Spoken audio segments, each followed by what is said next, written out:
Welcome to the Positive Gene Podcast. My name is Sara Kavanaugh. This is a podcast empowering cancer previvors and survivors over our hereditary cancer risk. We're all in this together, and I'm so thankful for your support. Let's dive in.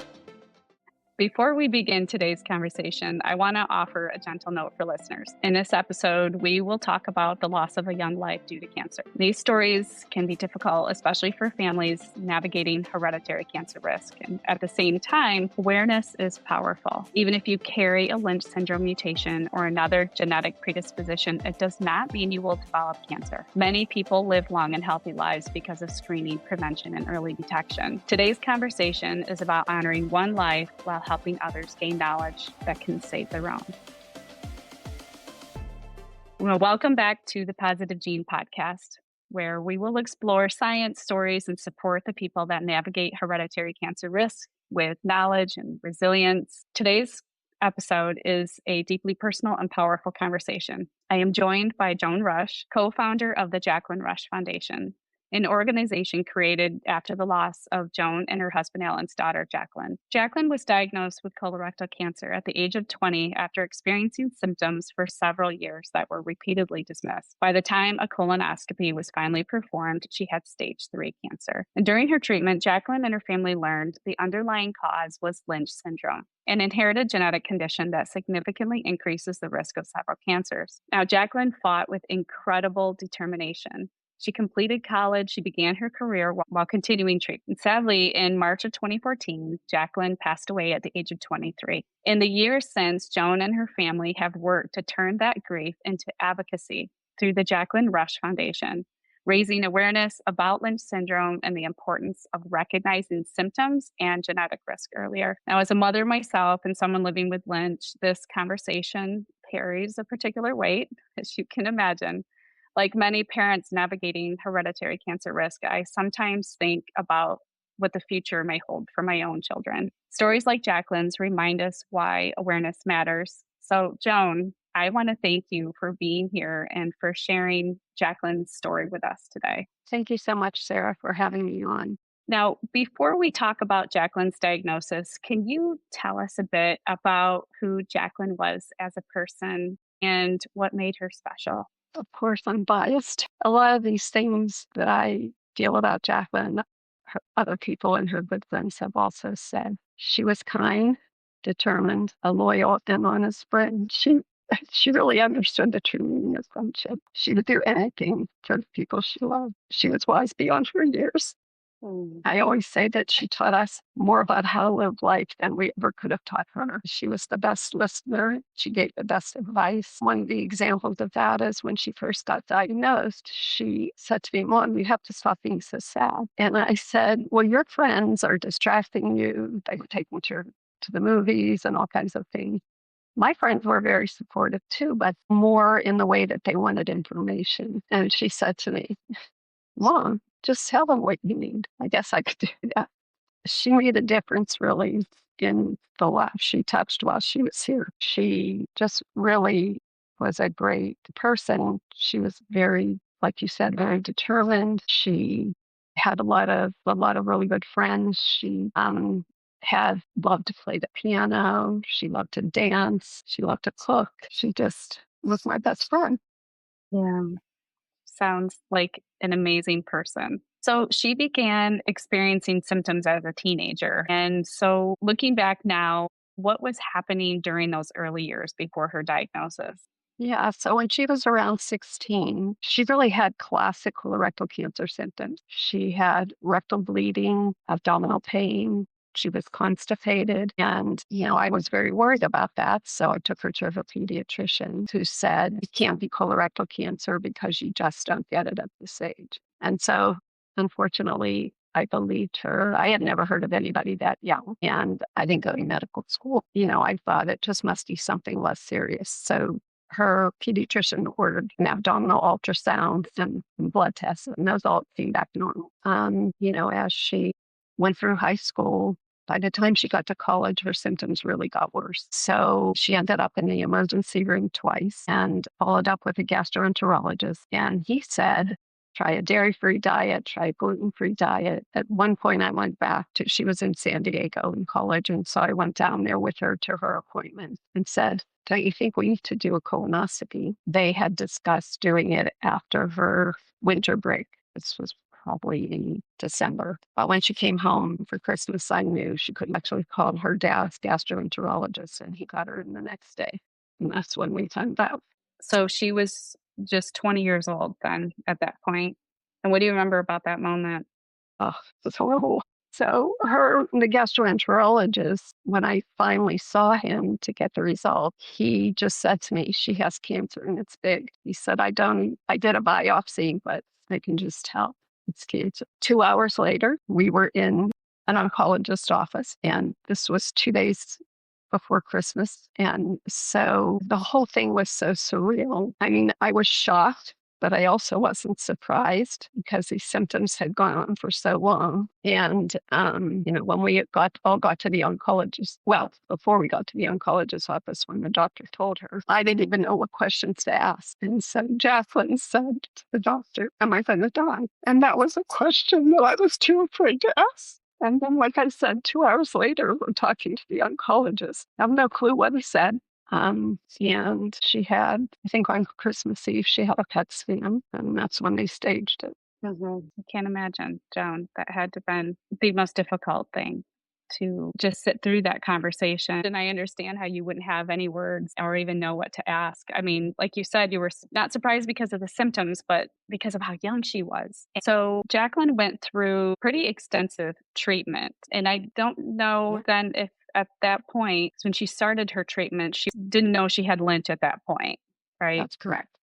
Okay. So she continued living her life. She finished college and she began her career. So I've heard stories, but I want to hear from you. Like, what stands out the most to you about how she faced that time? Because I've heard how inspiring she was because she was so persistent and persevered through all of that. And she seems like somebody who just had a natural, joyful approach to life and even going through those treatments. And these are the things that I've heard, but I want to hear, from you what that was like. So we did find out she had Lynch syndrome. So she got diagnosed at the end of December. And some point, don't remember exactly the month, but several months later, her oncologist suggested getting her tested for Lynch syndrome. We went to the genetic counselor. She didn't really tell us much, although she did say if she tested negative, that she would still want her screened like she had tested positive. And so her paternal grandfather had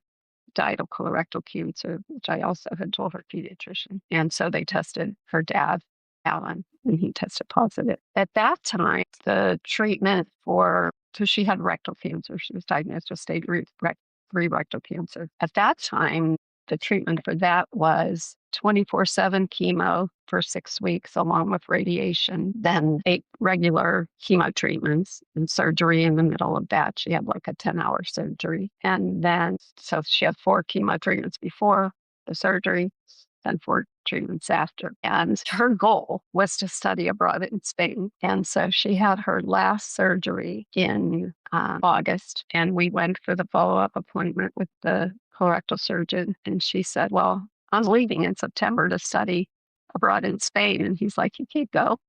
It's too early. And she's like, no. She said, this is my goal. And she said, I'm going to Spain. And if you would like to come with me, you can. And at that point, he said, you're good to go. And so she just wanted to make sure that she did the things in life that she had goals for. And her cancer came back her senior year of college. And we found out in March of her senior year. And so she was determined to finish. So I moved to San Diego to be with her while she went through treatment. And she was able to finish, walk with her class. And when she had to take off a semester when she first got diagnosed, she went to a local university near us to just get her mind off of everything and not get so far behind. But I don't think I could have done all that. Yeah. What do you think was her motivation for continuing the education? Like you said, she sounds like a very goal-oriented person. And I can imagine too, when you're going through treatment, if you feel well enough, having education or something to keep your mind busy, that probably had to have given you some sense of, I don't know what the right word is here, I guess peace of mind about how she was approaching her treatment? Now, what do you think is in her that enabled her to want to continue her education and go to Spain and do all of these things? One of the things is she just really loved living life. And so she continued to do that while she went through everything. And so she just was very resilient. I don't like to say strong because it is strong, but you're strong because you don't have another choice. Sometimes she just, education was very important to her. And she and my husband had a kind of like a little rivalry because she wanted to get a PhD. And he actually started working on his PhD before she got diagnosed. And so their joke was who was going to finish first. Well, competitive spirit. Well, competitive, yeah. So she just, she had this drive in her that really was just kind of there all along her whole life. So Jacqueline wrote about wanting to have a positive impact on the lives of those that she encountered. How did that sense of purpose and your decision to start your organization? So I have a quote here that you have shared. Maybe do you want to read the quote? Do you have it memorized? Do you know what quote I'm referring to? Yeah, I have it memorized. Okay, why don't you say it out loud So, for us? okay, so when she was a freshman in college, for Christmas, we gave her a book and it was titled, Where Will You Be 5 Years from Today? And in the book, it kind of was like a workbook and it had, all kinds of different questions like, what are the 5 things you value most in life? And one of the questions was to write your personal mission. And so what Jacqueline wrote was to love living my life and have a positive impact on those I know and cherish, but also to those who I simply encounter, to believe that mistakes are made to learn and to embrace all knowledge. I've never looked at the book until after she died. And when I came across that, I thought we have to do this because that's just carrying on her mission. And I've often thought, so she was 19 when she got this book. And I thought, what would I have written at 19? I don't think it would have been that. We're just trying to carry on her mission. Had she lived, no doubt in my mind that this is what she would be doing to make sure that other families don't have to go through what we had to go through. So that was a big reason we started the foundation. The other reason was that after we found out that she had Lynch syndrome, she and her dad had Lynch syndrome, we talked to all of our doctors and none of them had ever heard of Lynch syndrome. So this would have been in 2011 and really shocked me. My OBGYN had never heard of Lynch syndrome. And with Lynch syndrome, you can have a pretty high risk of getting endometrial cancer. And so I remember kind of just looking at her and thinking, how don't you know this? So those two things combined was like, we've got to get the word out. We've got to educate doctors and we've got to make it easier for people who have Lynch syndrome. So that's really what made us start this foundation. So what has evolved in the year since you started the foundation? And, what is Jacqueline's story? How has that continued to raise awareness about Lynch and early onset colorectal cancer? Obviously this month as we're recording it is colorectal cancer awareness month. We have Lynch syndrome day on March 22nd. You're so closely connected to the activities that are happening throughout this month. Did you ever imagine how far this organization would be connected to bringing more awareness to Lynch syndrome? Like, fill us in on what has evolved. It's a lot. It's a lot. You guys are doing some amazing work. So Thank fill you. us in on what the mission is of the foundation today and really how Jacqueline's story is helping to inform that. So one of the things when we found out that Jacqueline and her dad had Lynch syndrome was that there was no information out there about it. And like I said, none of our doctors had ever heard about it. Jacqueline was also on the list for a clinical trial after her cancer had spread to her liver for an immunotherapy drug. And when they first started developing immunotherapy drugs, they couldn't figure out why. For some people, it was like a miracle. And for other people, it had no effect. And Jacqueline's oncologist and his colleague at Johns Hopkins wanted to do a clinical trial with this immunotherapy drug, specifically for people with Lynch syndrome, because Lynch syndrome tumors have a really unique molecular makeup. And they thought these might be the tumors that immunotherapy works well for. So Jacqueline was on the list. And unfortunately, she died just 2 months after the trial started. And that trial changed the course of how we treat cancer today. It was the particular molecular makeup in Lynch syndrome tumors, and it can also be in other tumors, but not as often. And that trial got emergency FDA approval pretty quickly. And this was the first time the cancer was treated based on the molecular makeup of the tumor versus where the tumor resides in your body. And that was a big breakthrough. So once that happened, Lynch syndrome research just exploded. People were trying to figure out what other things could happen based on this molecular makeup. And so, fast forward to today, we have 2 clinical trials ongoing in the United States that are testing vaccines that hopefully will prevent cancer in people with Lynch syndrome. And that would be the first cancer vaccine other than a cancer vaccine that's based on a virus like HPV. If it works, that would be the first cancer vaccine that's ever happened. The hope with that is that it is true that the molecular makeup is also in precancerous cells. So that's what these vaccines are targeting. So the hope is that they will get rid of these precancer cells and then you don't get cancer. So fingers crossed. The other thing that's totally different is somebody with rectal cancer today would not have the treatment that Jacqueline had if their tumor was caused by Lynch syndrome. About 6 years ago, Memorial Sloan Kettering did a clinical trial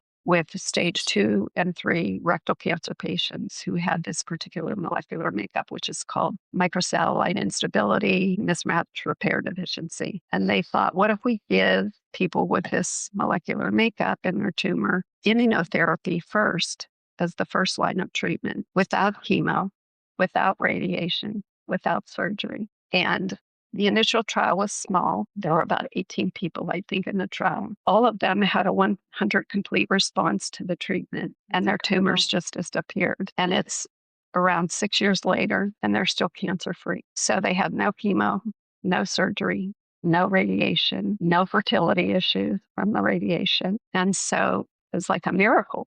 And eventually I think they did around 90 people. Every single one of them had the same response. And so this is now the standard of treatment for people with rectal cancer. And one of the other things that happens when you have pelvic radiation, if you're a woman, is that it damages your uterus enough that you wouldn't be able to carry a baby full term. So these lucky people don't have that issue, because all they had was immunotherapy. I think we're on the cusp of some really big things. Like you said, not everybody with Lynch syndrome will get cancer. Jacqueline's dad is 74 and he's never had cancer. And he only his father and his family had cancer. We're assuming that's who he inherited from. My husband's grandparents lived to be in their late 90s. And so, you don't always have a big family cancer history if you have Lynch syndrome. There's actually research going on about why some families and some people don't get cancer and other Lynch syndrome families, and people get loss of cancer. So how can you take that research, hopefully make it so that people who get lots of cancers don't? There's really, in my opinion, so much hope for people with Lynch syndrome. There was nothing when Jacqueline got diagnosed. So, I really think that we have a lot to hope for and a lot to look forward to in the coming years. So it's just a totally different landscape. You are one of the earliest foundations within the Lynch syndrome space. You partner with organizations like Force and My Faulty Gene and other Lynch syndrome organizations. I've seen you all participate in conferences together. It's really becoming like a coalition of building awareness around Lynch syndrome. I mean, it's really incredible. Can you speak to me about how you've seen the advocacy around Lynch syndrome and really hereditary cancer risk in general? So a couple of things, like when Force first started, they were only doing breast cancer, inherited breast cancer. And at some point, they started doing all the inherited cancers. And like you said, there weren't very many of us back then. But my opinion is the more, the better, because we all have different contacts, different people who follow us. And it takes a lot to get this information out to the general population. and to the medical community, because there are still doctors who've never heard of Lynch syndrome. So, our mission is not only to raise awareness, and we had a big push in the last couple of years to get information about Lynch syndrome in the national media, because one of the things, had we known Lynch syndrome was in the family, I could have said to her pediatrician, no, she has a high risk for colorectal cancer. And her story would have totally been different. And so, as just a person, the only thing I have control over is my knowledge, right? I don't have any control over my doctor's knowledge or anybody else's knowledge. It's only mine. And so, we're trying to educate the general population as well as the medical community. So last year in March, we were able to get the Today Show to do a whole segment on Lynch syndrome. And that's the first time really it's been out in the national media, other than just kind of a mention. But they actually interviewed an oncologist at Dana-Farber and somebody in Boston that had Lynch syndrome, and she actually did the immunotherapy. Yeah. So we were also able to meet Katie Couric, and she put Jacqueline's story and information about Lynch syndrome in her newsletter the year before that. And one of the other things that we really try to do is take the burden off the patient, because the most common thing I hear is, I found out I had Lynch syndrome after I got cancer. My oncologist knows what that is, but I go back to my doctor who may not know, like my primary care doctor. And I feel like I have to educate my doctor, but I don't know how to do that. So we actually put together a physician education sheet that people with Lynch syndrome can give to their doctors who don't know what Lynch syndrome is. And so that takes the burden off of the patient of having to educate their doctors. That's huge. Yeah. So people have used that also to give to their family members when they find out they have Lynch syndrome, so that they don't have to explain what it is, because it's not written in like medical speak. So it's very easy to understand. What activities do you have coming up that you want to fill us in on, or fundraising efforts? What can you share with our audience and how they can help you? Yeah, we don't have any fundraising activities coming up, but people are welcome to donate. And you can do that on our website, which is jrushfoundation.org. It takes all of us to get this information out. And unfortunately, that includes money. But we are trying to do like a fundraiser later this year, but we don't have all the details of that yet. Okay, we'll watch for it. We will include the links to the Katie Couric article, the Today Show coverage, which is amazing. Getting this on the national stage, I know, was probably not the easiest task in the world, but what an amazing accomplishment. And we know the conversation doesn't stop there. We'll all continue to make sure that comes to the surface. I think that was Jacqueline's determination coming out in me, because everybody knows about the breast cancer gene mutations for risks, but nobody knows about Lynch syndrome. And Lynch syndrome is actually more common in the population than having one of the breast cancer gene mutations. So that was one of my goals when I first started, was to get it as well known, if not more well known, than those particular gene mutations. So one of the nice things that's coming up, this is not a fundraiser, but a PGA tournament called the Cologuard Classic. And it's sponsored by Exact Sciences, who makes Cologuard. And they invite a lot of advocates and people who are going through treatment or survivors, and every golfer. It's a PGA tournament, so every golfer in the tournament plays in memory of someone or in honor of someone or in honor of a survivor. And it's really an amazing event. Obviously, it's to raise awareness for colorectal cancer screening. And it's an event that we all go to, that we get to see all the people that we know in one place. And they do an amazing job of making us feel special. Also, I wanted to mention one more thing about some of the conferences that I go to. So there are several hospital systems that do Lynch syndrome patient conferences, and they're amazing for a couple different reasons. One is that you get the latest research information and straight from the source. And then also you're in a room with, several hundred people who have Lynch syndrome. And that's a pretty powerful thing, because most people don't know somebody else who has Lynch syndrome. And so to be able to connect with those people, I think is really great. And so Penn Medicine in Philadelphia does one, and these are free to patients. So, there's no registration fee.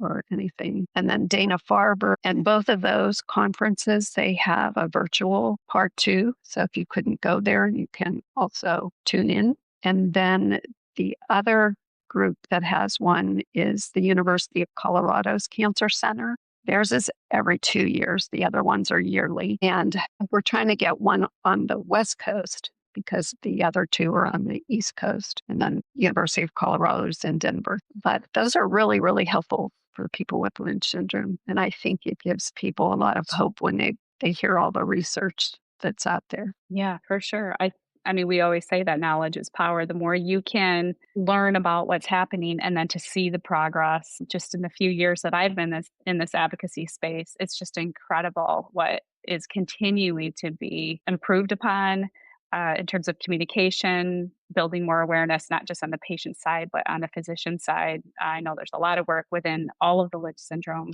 nonprofits that we're starting to recognize this is a huge gap, and it continues to be. I mean, looking back at Jacqueline's story, it serves to inspire those of us in the Lynch syndrome advocacy space to never let that happen again.